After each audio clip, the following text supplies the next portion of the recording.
and welcome back to yet another exciting week of the Lazy Money Game. In this week's episode, I will start by giving an update to my portfolio, and afterwards I'm going to share my latest purchase. And perhaps if I have listened to all the big YouTubers, I should have started the video with how I will turn $10,000 into 1.1 million. But since this is the Lazy Money Game and there are no certainties when it comes to investing, I hope that I can turn $10,000 into 1.1 million, but more on that later. So let's start with a quick portfolio update. The first thing we immediately notice is that there was a green circle for this week's episode. The next thing we see is there is no longer any cash in the portfolio, and at the same time you can see that the cost of the portfolio has increased, meaning that I have invested all the cash plus some additional savings. If we then go to the portfolio values tab, you can see that the value of the portfolio is up more than $6,000, and at the same time that the cost has increased with a little more than $2,300. If we then continue to my favorites tab, namely the dividends tab, then I have received a little more dividends from Nexstar Media Group, bringing me to a total of $668 for November. So just slightly higher than what I received back in August. If we then go back to the overview arc here and scroll all the way to the top, just so you can see how each individual stock has been performing within this week, then you can also see that there is this new holding, namely Brookfield Asset Management. Before we dive into the details of what this company is all about, then there have been some news out regarding VICI properties that I need to address first. On the 1st of December, you could read this article in the Wall Street Journal. I will of course include a link in the description down below so you can go and read it for yourself.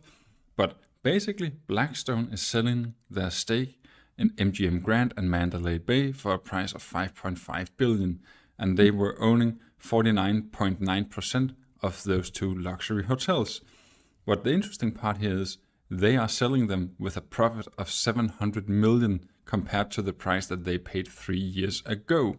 And the reason why this is interesting is of course due to the fact that VICI properties are the buying counterpart from Blackstone. And if you look at the share price here for VICI properties over the last week, I mean, this news was out and then you can see this significant drop in VICI properties share price. Perhaps investors was fearing that VICI was paying too big of a premium of $700 million for these two luxury hotels. But I mean, if that was the case, then perhaps later the same day, some of the investors realized, hold on, wait a minute. How many other hotels does VICI Properties actually owns on the Las Vegas Strip?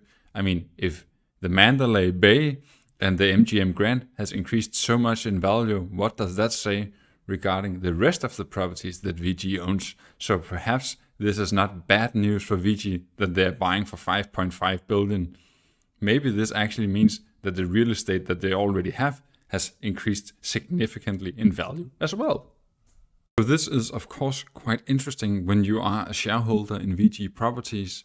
It's not every day that one of your companies is going out and buying a $5.5 billion stake in two luxury hotels in Las Vegas. I mean, even though that is the business, what VICI Properties is doing, it's actually quite rare that we are seeing something of this size.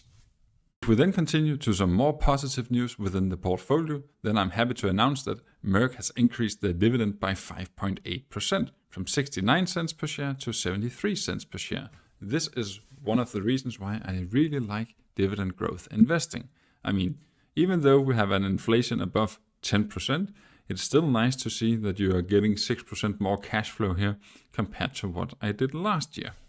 So of course, I'm pretty happy with this dividend increase. And if we for a second just focus on Merck, you can see that I have 200 shares.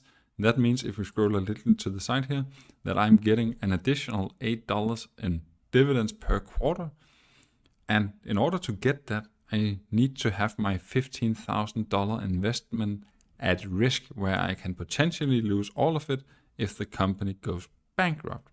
But so far, it looks like I have bought Merck at an attractive valuation since they are up more than 40% since I bought them. And before I'm getting accused of only focusing on investments where I have done well so far, Well, let me then shift the focus immediately to Verizon Communications and Citigroup, since here I'm down around 30%, and that is a real risk you're running when you're investing into individual companies, just to highlight that.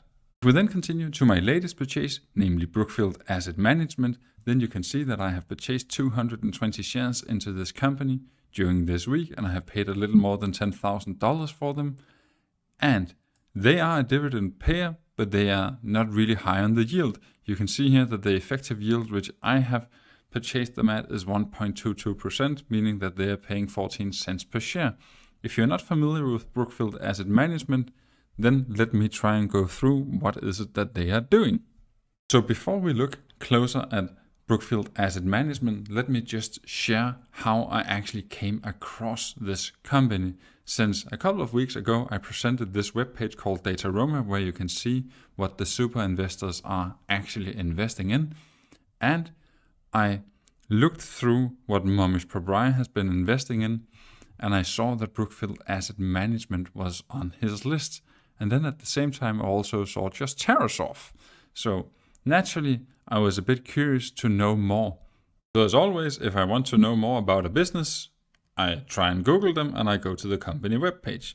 So here we can see Brookfield Asset Management, and if we then hover over their businesses, they basically consist of 5 legs. They have renewable power and transition, infrastructure, private equity, real estate, credit and insurance solutions. And if we scroll down a little on the webpage here, we can see that they have roughly $750 billion under management. And if we scroll a little further down here, we can see that they have a long history, meaning over 100 years of experience owning and operating real assets. They are globally diversified. They are represented in more than 30 countries with approximately 150,000 employees. If we then go to the reporting and filing session and just look at the latest annual report, then if we scroll to page 8, this is a very long document, 244 pages, so I'm just going to give a couple of highlights here. So our disciplined, well-established approach to investing reflects our 100-year history as owners and operators. We focus on value creation and capital preservation, investing in high-quality assets and businesses within our areas of expertise. So this is a Buffett-like investment style where they know their circle of competence and they stay within it. Furthermore, this thing with a goal of generating a stable, predictable and growing cash flow for our investors. It's like if you have read the shareholder letters from Buffett, stable and predictable income, this is really what you would like to see. And then furthermore down here, they are willing to sacrifice short-term profit if necessary to achieve long-term capital appreciation. This is value investing in its essence. And perhaps you think that you have been patient enough, since I in the beginning mentioned that perhaps this $10,000 investment will turn into 1.1 million. Well, let me go further down here in their letter to shareholders, since if you have invested $10,000 into Brookfield Asset Management 30 years ago, well, then it would have turned into a $1.1 million return, since they have achieved an annualized rate of return of 17% over the last 30 years.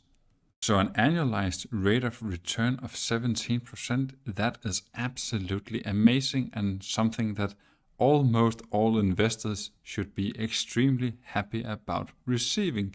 So if we go to part 1 here on page 27, our business and strategy, we can see here that they are a bit more humble and a bit more modest regarding their expectations to the future, since we invest in a disciplined manner targeting returns of 12 to 15% over the long term with a strong downside protection. And as always, just because I like to play around with the numbers, I have opened an Excel spreadsheet to go through some calculations here, since they are expecting between 12 and 15% in annualized rate of return. So my investment of roughly $10,000 here, what will that look like in 30 years from now? So for reference, I have put in the 17% annualized rate of return just to show you as well here that indeed a $10,000 investment today will turn into 1.1 million eventually. But I mean, they have more modest expectations to the future. So my $10,000 investment, I would hope, will turn out to be between $300,000 and $660,000 30 years from now.